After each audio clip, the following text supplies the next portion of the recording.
what's going on, everybody? It's another day, it's another creepy TikTok compilation. So if you haven't done already, hit and smash the like button for me. Smash that subscribe button, be part of the Codex Reacts fam. And now, let's get into it. Called Reflect Orbital is going viral for its futuristic concept of selling sunlight at night. Their app allows users to order reflected sunlight from a satellite directly to their location via a cell phone. The video showcasing this concept is simulated, and the launch for public use is still in development.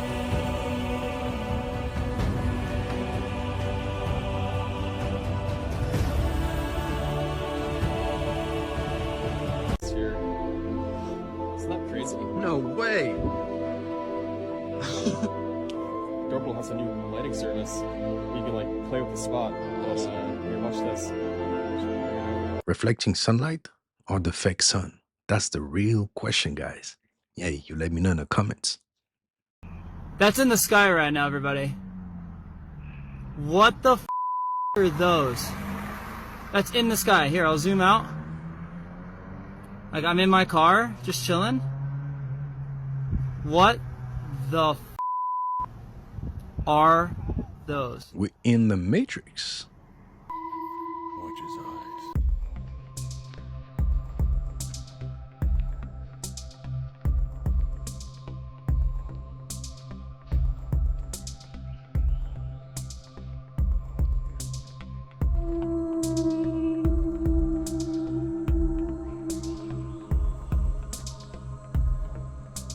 Watch his eyes.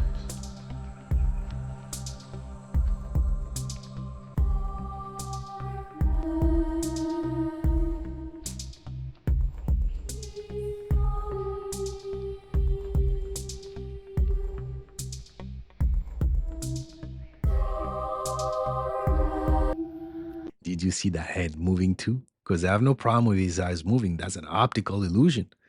But the head,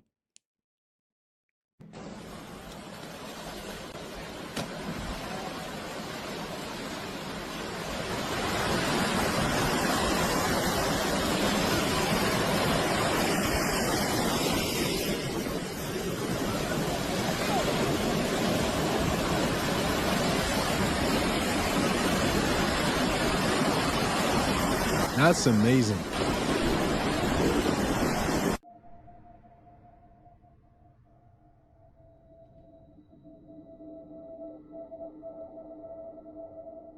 That's a shapeshifter.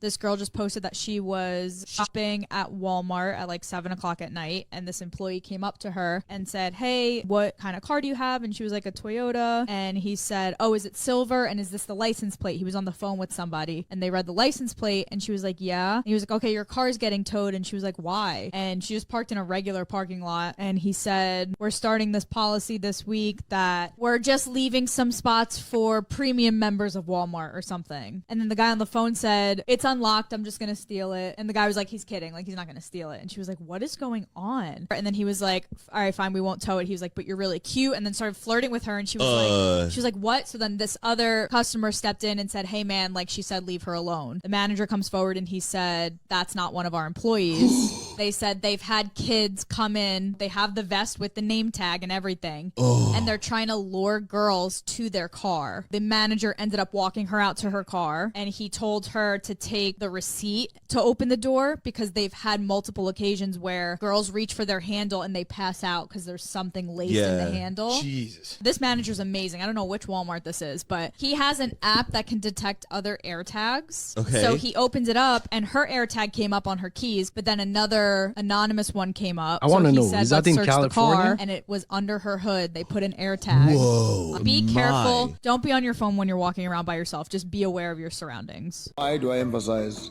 the importance of our indigenous language? Our indigenous language is a science of its own.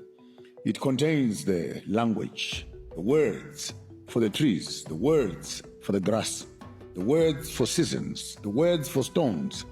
And if you look very carefully at those words, you find that there's a whole technology that is involved in terms of what this tree works. For example, there's a tree down south we call mususu. Mususu is is a bitter herb tree sort of thing. And the stomach of a human being in the south, we call it soso. So there you have it. You have a tree that is standing here which the elders called mususu.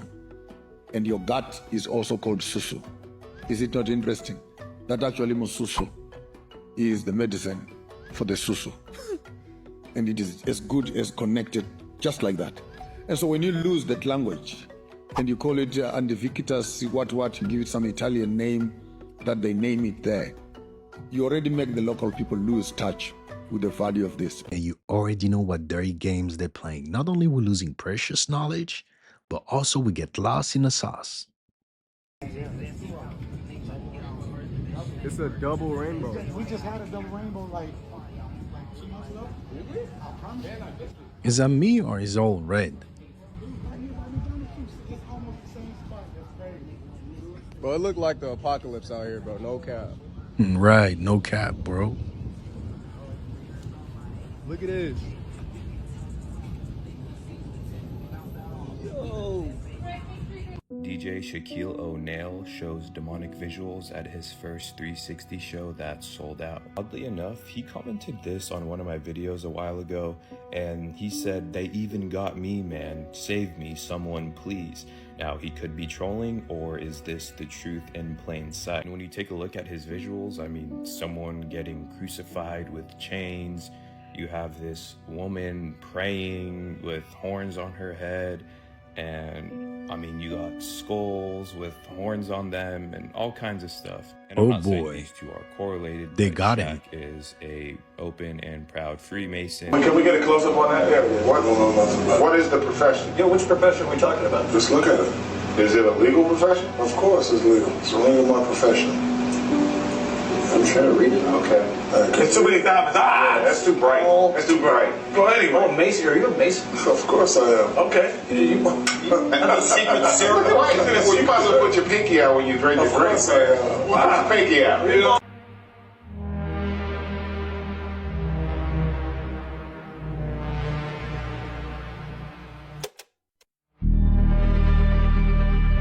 Truck so old, gotta run out the high when I play my music so the roof don't fall on me. Nigga.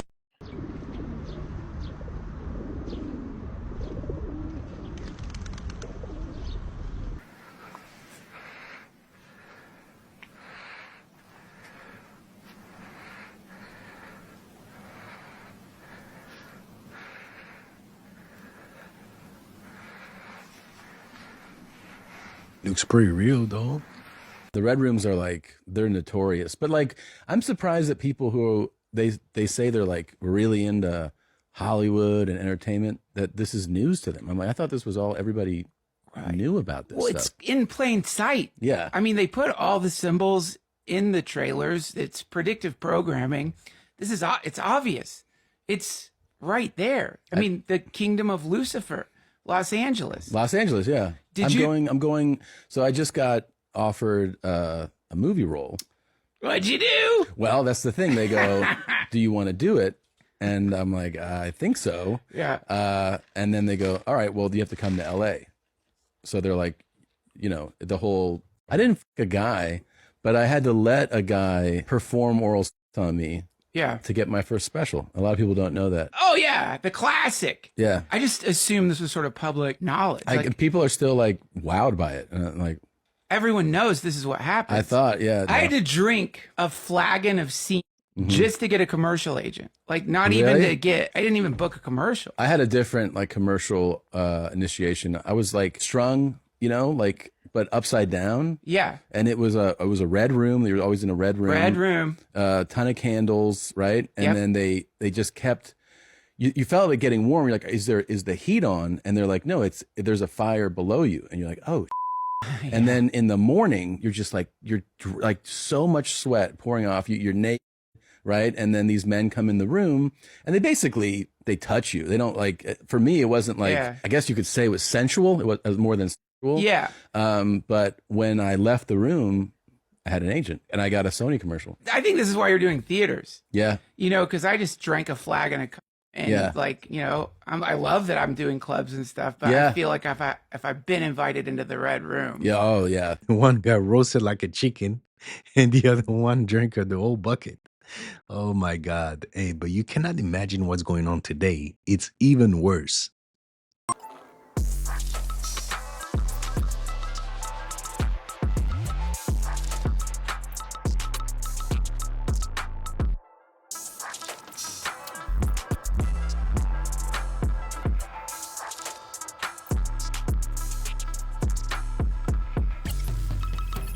That is supposed to be me, Ernst. What did I ever do to you that you would draw that picture of me? Everything. Super times for all. No danger about it. In fact, let me tell you, if you don't work in a hospital, you really are missing something. In fact, you're missing everything. You heard what he said. You're not missing something. You're missing everything. Oof. Give me the chills. Everybody knew, but he was protected by the elites. Zeus himself strike me down if I'm lying. Hey, didn't strike me though. As above, so below. As within, so without. That's the law of correspondence. As above, so below. Whatever is going on in your head is going on in your body. Whatever is going on inside your body is going on outside in your life. That's the way it's immediately relevant. Whatever is going on in the heavens is going on the earth. Whatever is going on the inside of the heavens is going on the inside of you in your spiritual, astral, invisible body. You keep that universal principle as you look at things moving in your will to comprehend why. How? Because the law of correspondence keeps working. This is really weird.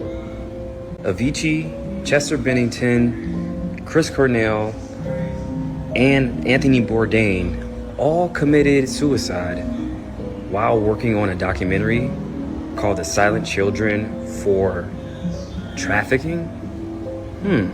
Now mind you, Chris Cornell and Chester Bennington, both lead singers of popular groups Linkin Park and Soundgarden, they were best friends and they both got unalived around the same time while working on this. I don't know, I don't believe in coincidences, but the movie never came out and that was that. You never heard of it again. Now Chris Cornell and Chester Bennington, they were friends, and being that when Chris, passed away, they said Chester wanted to follow in his footsteps and he was super depressed as well about his friend being unalived, but that doesn't seem plausible. Only because if your friend is committing suicide, you would want to find out for sure if that was the case, and if it wasn't, maybe they took care of loose ends because he found something out that happened. But I don't know, just food for thought. I don't believe in coincidences, but if you have any clue, leave a comment. The tunnels from Diddy's house led to Hugh Hefner's house. That naked pool was down there long before Diddy was able to buy a home. It was Hugh Hefner's house where most of the offenses that the women accused Bill Cosby of took place. The Playboy Mansion.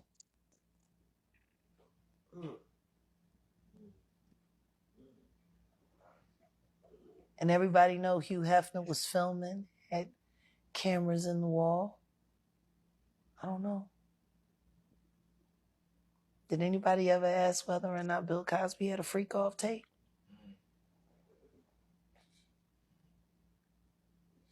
Next thing you know, his son is dying. Next thing you know, all kinds of weird things keep on happening.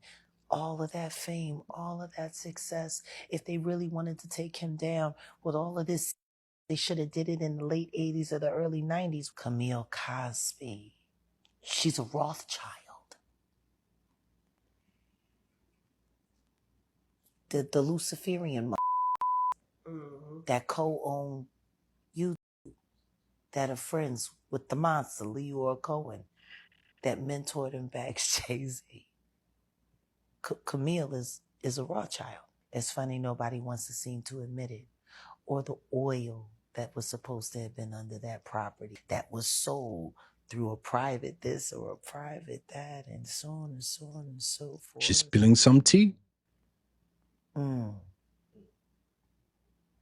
Did Bill Cosby marry the love of his life, or did he marry an industry plant?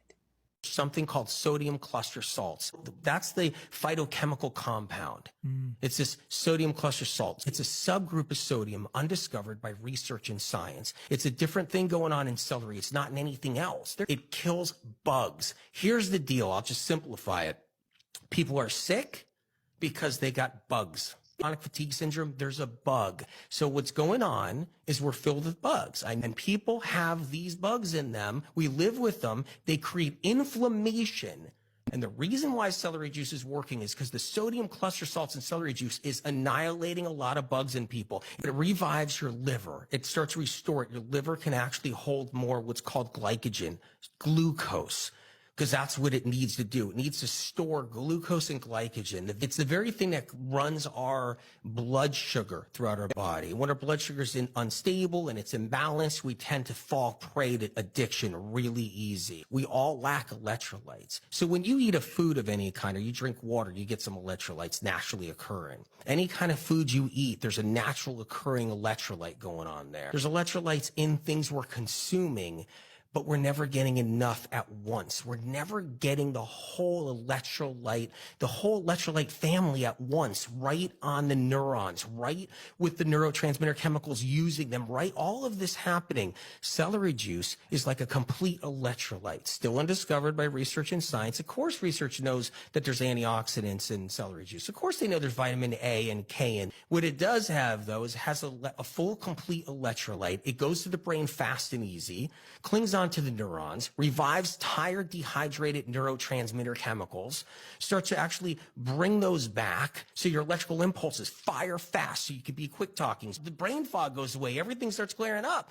And when those electrolytes hit those neurons and spark that fire, and those electrical impulses are cruising through those neurons, when those electrolytes are hitting all those neurons, your electrical impulses are firing and running through those neurons, and all that's happening, and you're starting to think clear, and your brain fog's backing down, liver are storing back up so it can control part of the blood sugar problem that we deal with.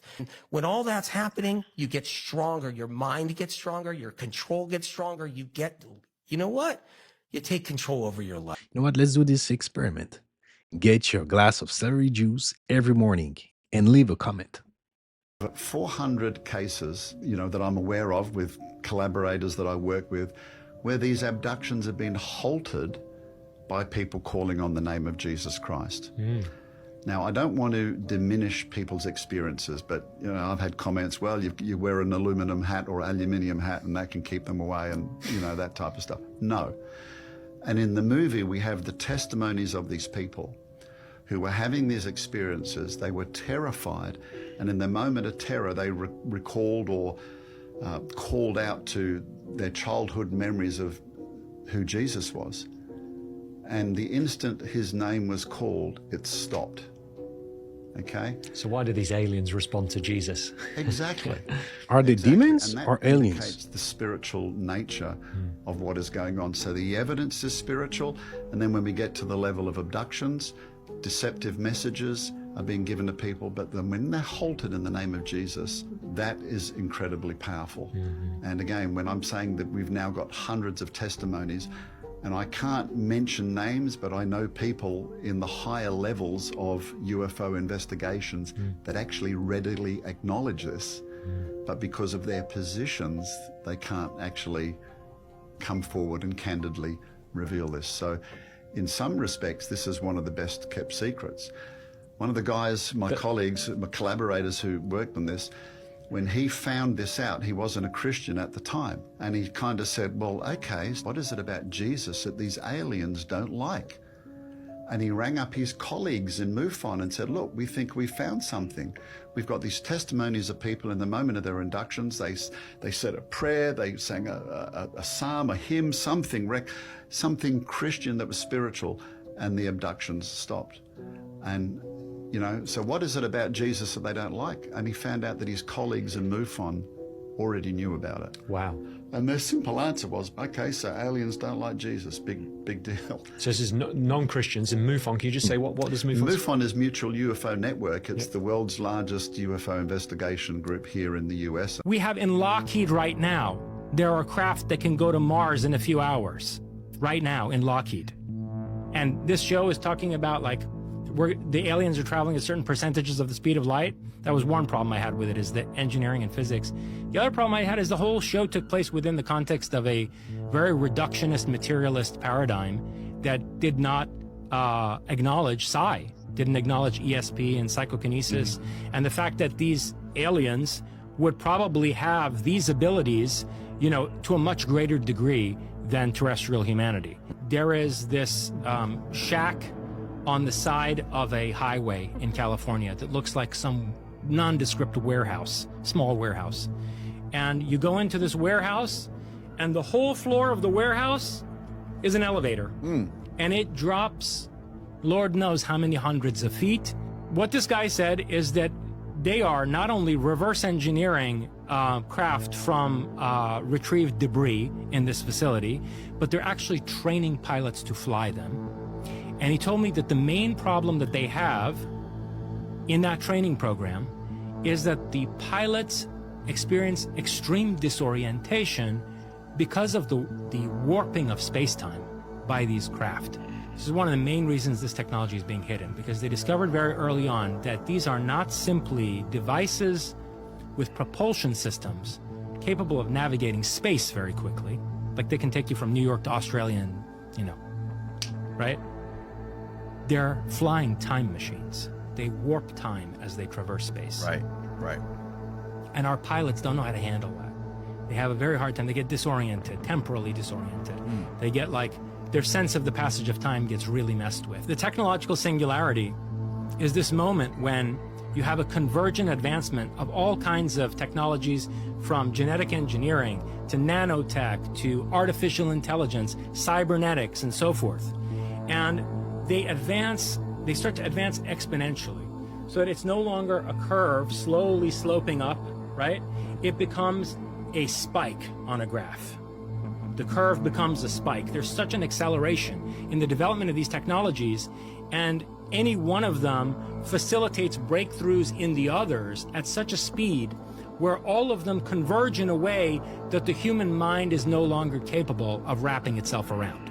And we call it a singularity or a spike on the graph of the history of human technological development, because past that spike, we can't project anymore from the past into the future. It's a limit on our human capacity to project what future developments may take place on the other side of that singularity. So you have no manual, you do a reverse engineering, like literally putting you in a plane and telling you like just fly it. Hell no, impossible. You're just gonna crash and kill yourself, period. They were told to set up a video camera in the darkened cellar and aim it into a pair of mirrors so that it could see only its own viewfinder. While it was recording, nothing unusual was seen. But when the tape was played back, these remarkable images had 1997. mysteriously appeared. Look at the date.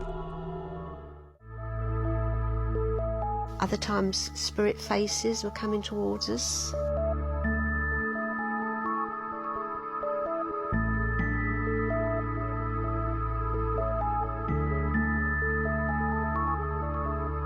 When they say mirrors or It is portals, impossible that video feedback was responsible for these images.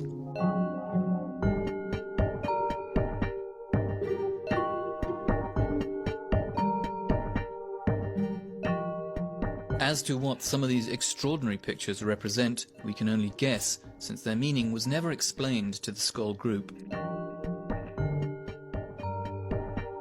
Nothing unusual was. They were told to set up a video camera in the darkened cellar and aim it into a pair of mirrors so that it could see only its own viewfinder. While it was recording, nothing unusual was seen. But when the tape was played back, these remarkable images had mysteriously appeared.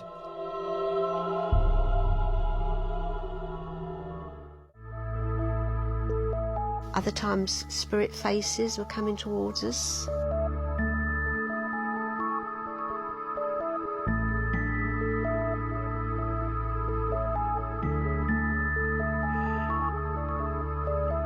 Needless to say, it is impossible that video feedback was responsible for these images.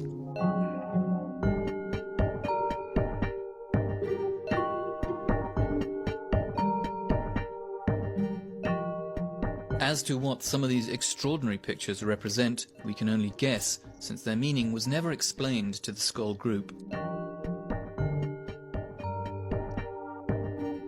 This is another equally enigmatic video.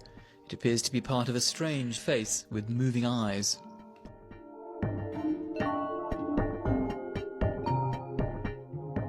We spoke to Dr. Scher at his home in Switzerland. There's absolutely no possibility that this film could have been prepared before, because I selected one of the video films which was in its original packaging, which I opened. I took the film out, I signed the film, and I put it personally in the video camera. At a later time, a few video experiments were attempted in full light. Once again, nothing unusual was seen during the recording. However, on playback, this appeared.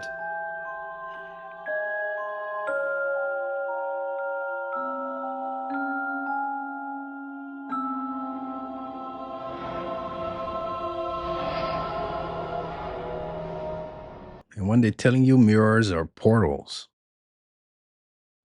What made you switch from Muslim to Christian? Right, so basically when I started studying power, like I'm obsessed with power and who rules me, and I found out most presidents, they were like homosexuals, and they would go to a different temple, not church, they would go to a Masonic lodge, a temple. There's plenty here.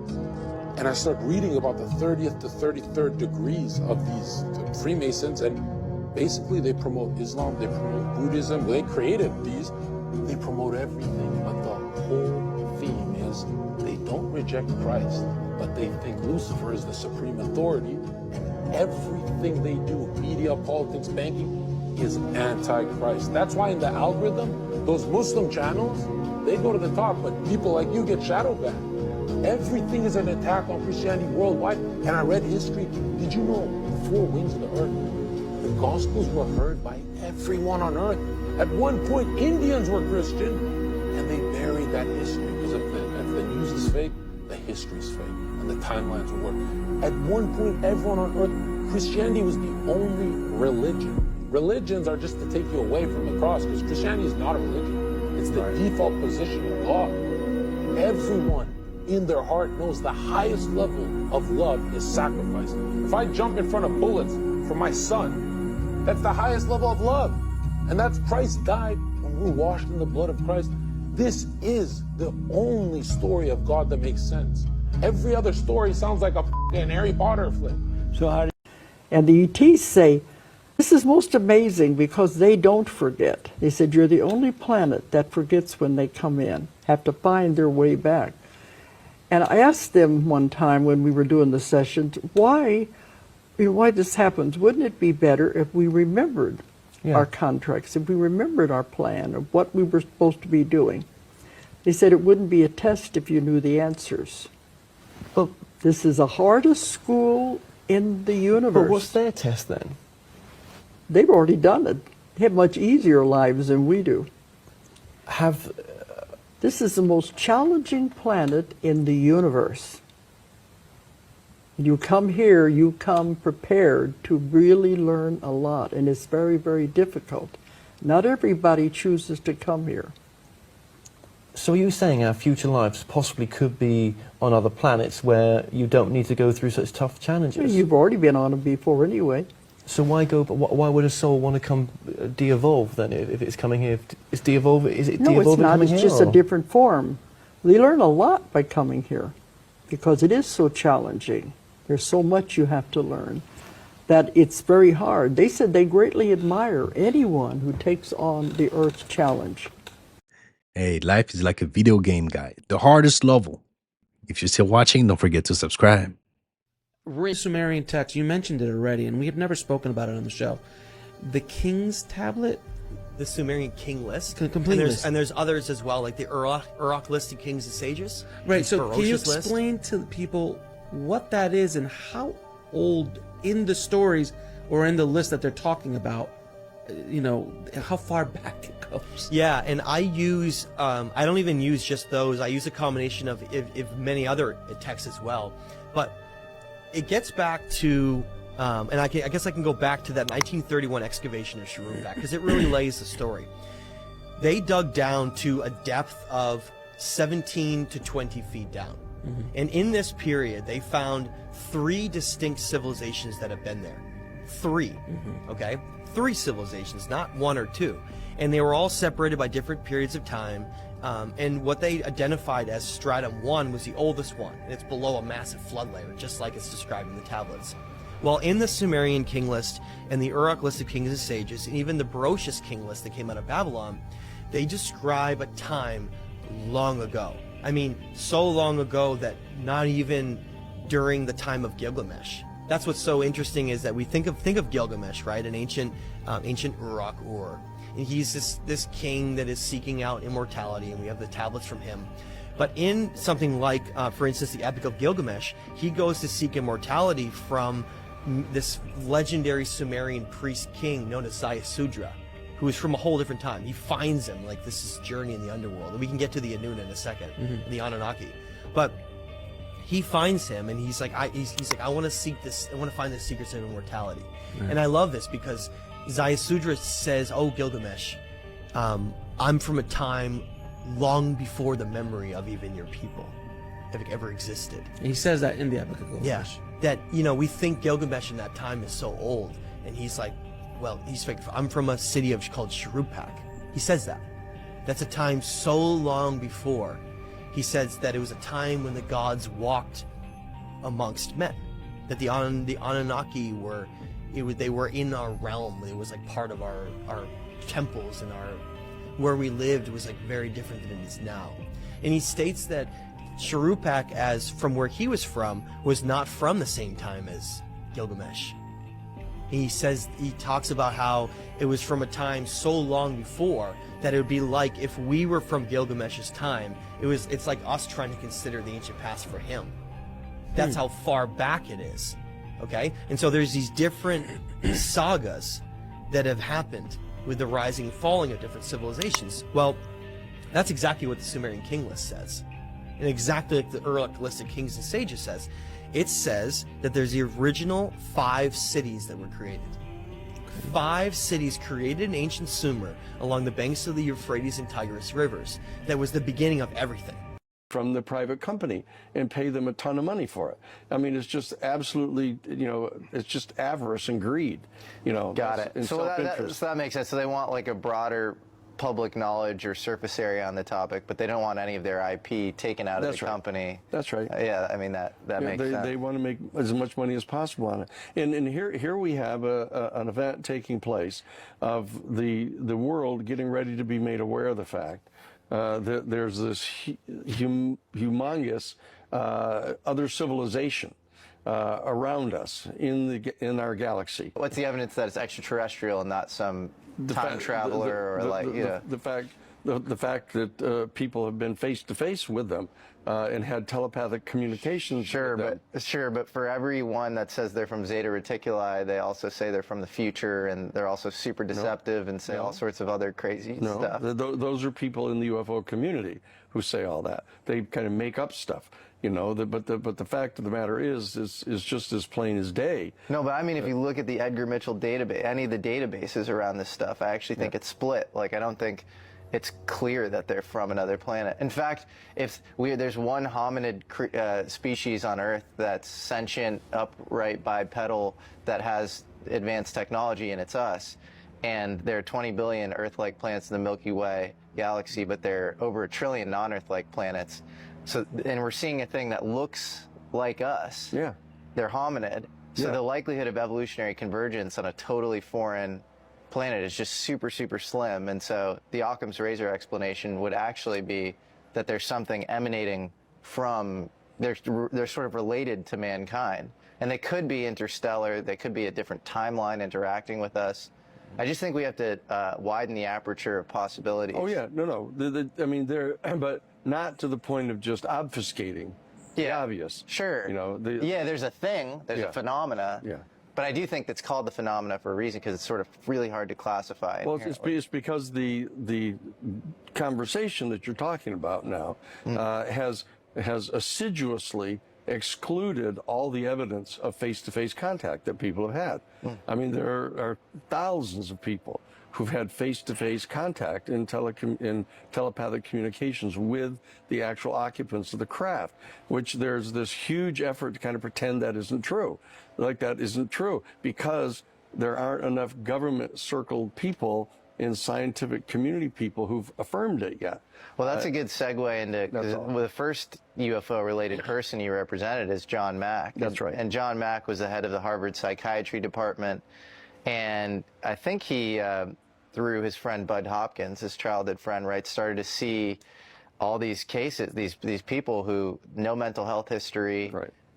It wasn't even always through hypnotic regression. Right. They would just say, I had these experiences where I was abducted by, these aliens, and he started to take it very seriously. And so, yeah, what do you think about John Mack and his investigations? Well, I represented him for 10 years and met dozens of people that he had worked with, was involved in vetting them to determine which ones were credible and which ones weren't, what detailed information they had, and have talked to several absolutely, totally credible witnesses that I could put in front of any American jury, and the jury would be absolutely clear that they were telling them the truth, who have had direct face-to-face contact with one or more of these extraterrestrial beings.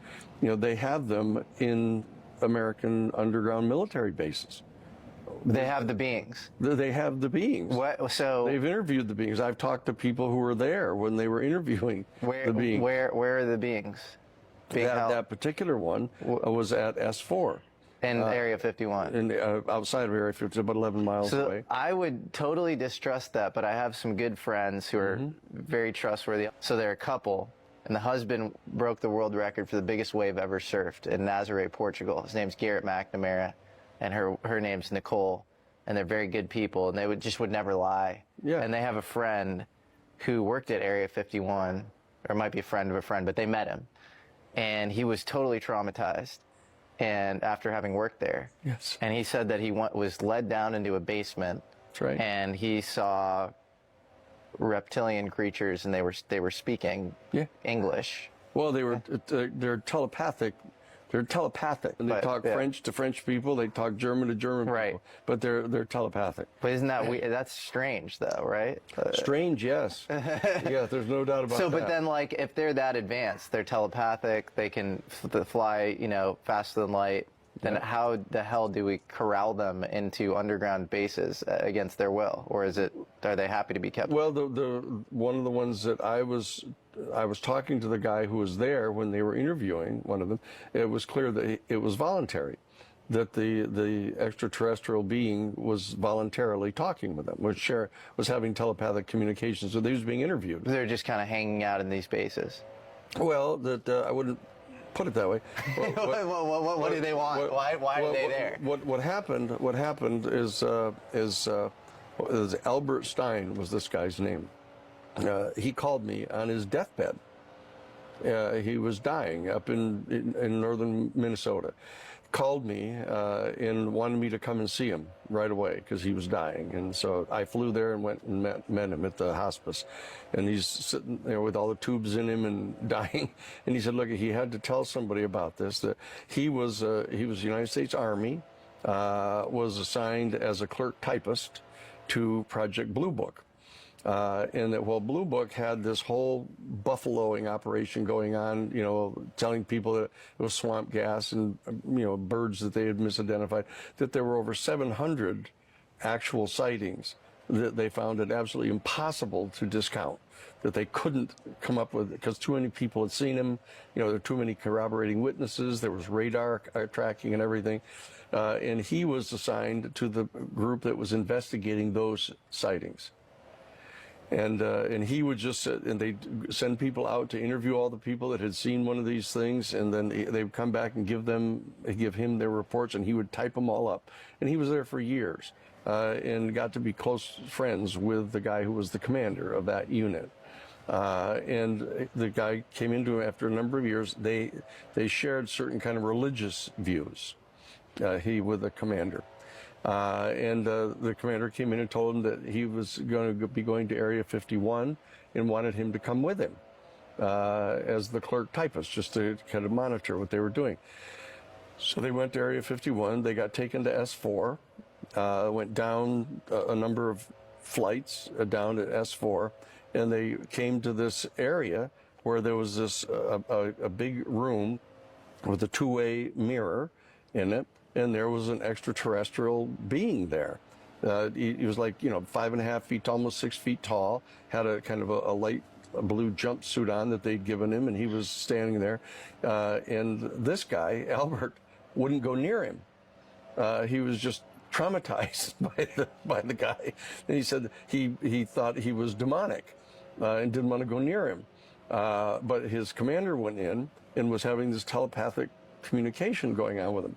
And so he stayed outside, and the people that were there staffing the area, they showed him, they had these card files where they had been interviewing the being voluntarily. And he was answering questions that they had. And one of the questions was, where do you come from? And he said that he was part of a group of beings that were from different star systems in our galaxy, and that they were part of a team that were going around inside the galaxy, checking on places where life had actually begun on different planets, and they were sort of monitoring what they were doing. And they asked the follow-up question. They said, well, who's in charge of that? What kind of, they didn't say it this way, but what kind of juridical entity, is there that's coordinating this kind of a thing? And he said, well, you people would refer to it as God, but it's very different from what you think. That's what he said. And so they specifically said that they were from different star systems and different planets inside our galaxy. And there he was. Did he go more into the God thing? How it's different than he did? That's what he told me, and that he wanted to share that with me. And he said that he didn't believe him. He didn't believe it because he thought he was demonic, and therefore he wasn't ever going. He never told anybody about this in his life, and he was dying, so he wanted to tell me that this had happened. This guy was on his deathbed? Yeah. Really? What's his name? His name is Albert Stein. Albert Stein. He was a clerk typist, U.S. Army clerk typist for Blue Book, assigned to Blue Book, to this special division of Blue Book. And to that question, who's in charge? Not the God you guys think. And if you enjoyed this video, don't forget to hit and smash the like button, smash the subscribe button for me. Stay woke, and I'll catch you next time.